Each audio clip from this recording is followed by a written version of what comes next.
श्री सुदामा प्रसाद। माननीय सभापति महोदय, आपका आभार, आपने मुझे बोलने का मौका दिया। सरकार हमसे खजाने की चाबी मांग रही है कि खजाने का चाबी दिया जाए पैसा खर्च करने के लिए। तो ये खजाने की चाबी इसलिए दी जाए ताकि आम जनों की जो हित में लोक कल्याणकारी योजनाएं चलाई जाती हैं उनमें ये भारी कटौती करके दोनों हाथों से अपने कॉरपोरेट मित्रों पर धन की वर्षा कर सकें, इसलिए तो चाबी नहीं दी जाएगी।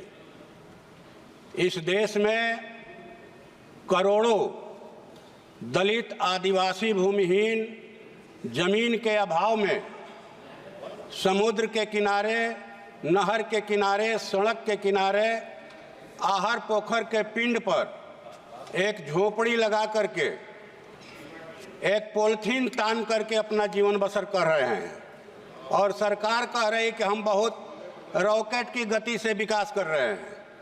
तो महोदय, जिन लोगों का इस देश की अर्थव्यवस्था के विकास में भारी योगदान है, वो खेतों में खट करके अनाज पैदा करते हैं, देश का पेट भरते हैं।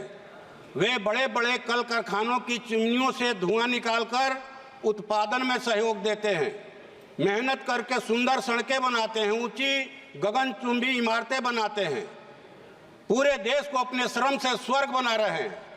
और उनको रहने के लिए मैंने कहा जाए कि नरक में जगह मिला है, और उस नरक में भी उनको शांति से रहने का अधिकार नहीं है। विकास के नाम पर, सौंदर्यीकरण के नाम पर, अतिक्रमण के नाम पर हमेशा उनकी झोपड़ियों पर बुलडोजर चलाया जाता है। इसलिए मैं सरकार से ये मांग करता हूं कि देश में वो भूमि सुधार लागू करे। देश में अभी बिहार में 2010 में भूमि सुधार आयोग का गठन हुआ था, जिस आयोग ने कहा कि 21,85,000 एकड़ जमीन सीलिंग से फाजिल जमीन है, सरकारी जमीन है, जिस जमीन पर भूमि माफियाओं का, भूस्वामियों का राइफल बंदूक के बल पर कब्जा है, इस जमीन को भूमिहीनों में बांटना चाहिए।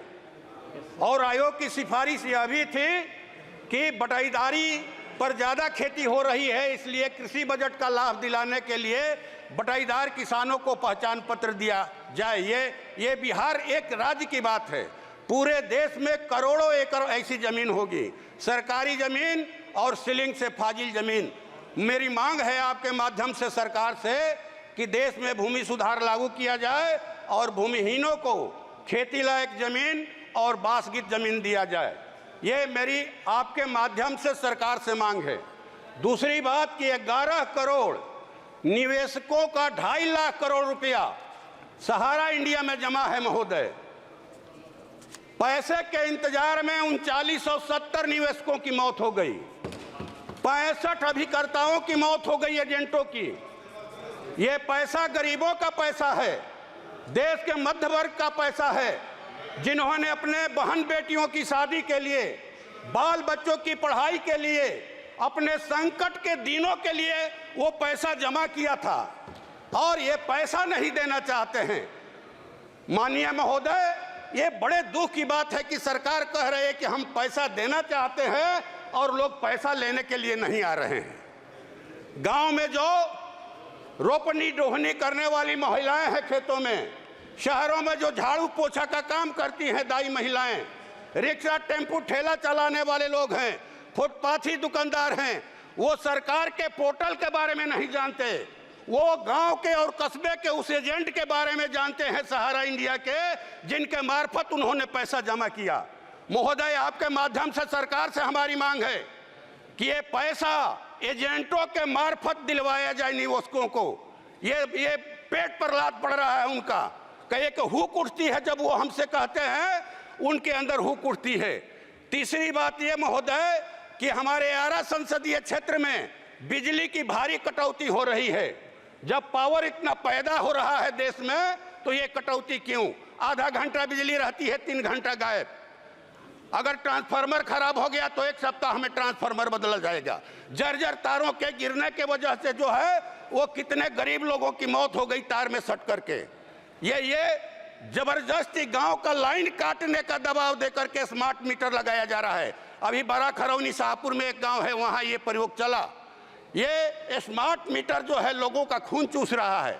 आपके माध्यम से सरकार से हमारी मांग है कि ये स्मार्ट मीटर लगाने के लिए दबाव नहीं दिया जाए, जनता पर दबाव नहीं दिया जाए कि स्मार्ट मीटर लगाना है और नहीं तो लाइन काट देंगे। और भारी बिजली का बिल आ रहा है, बिहार में सबसे ज़्यादा महंगे दर पर बिजली मिल रही है, इस पर रोक लगाई जाए। और हमारे यहाँ लोग कह रहे हैं कि हाँ पावर मिनिस्टर क्या, हरे पावर चली गई जिले की। ये मैंने इस पर रोक लगाया जाए बिजली के देखरेख पर। और अंतिम बात महोदय, कुछ डिमांड है सरकार से हम लोगों की कि जो 30 लाख पद हैं केंद्र सरकार में खाली, उनको जल्द से जल्द भरा जाए और ये ठेका प्रथा खत्म किया जाए। ठेका प्रथा एक दिन ऐसा आएगा कि सरकार भी ठेके पर चलने लगेगी। अगर ठेका प्रथा पर रोक नहीं लगाया गया तो ये सरकार भी ठेके पर चलेगी। इसलिए ठेका प्रथा पर रोक लगाइए।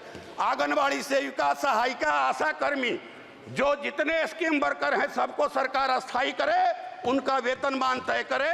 और जो 4 श्रम कोड लाए गए हैं मजदूरों के खिलाफ में, उसको सरकार रद्द करे। और अंतिम बात महोदय कि आरा में महोदय एक अंतिम मांग है। आरा में जो है एक माने आधुनिक सुविधाओं से जो हेली एम्बुलेंस सहित एक ट्रामा सेंटर का इंतजाम किया जाए। और माननीय प्रधानमंत्री जी ने वायदा किया था कि डालमिया नगर में जो कारखाना बंद हो गया है वहाँ रेल फैक्ट्री लगाया जाएगा, तो वो लगाया जाए। और इंदुपुरी जलाशय का शीघ्र निर्माण, सोन नहरों का आधुनिकीकरण किया जाए। या और ये कहा जाए कि नबीनगर की एनटीपीसी इकाइयों के क्या है ये, हाँ सीआर फंड का स्थानीय विकास में इस्तेमाल किया जाए। धन्यवाद। श्री के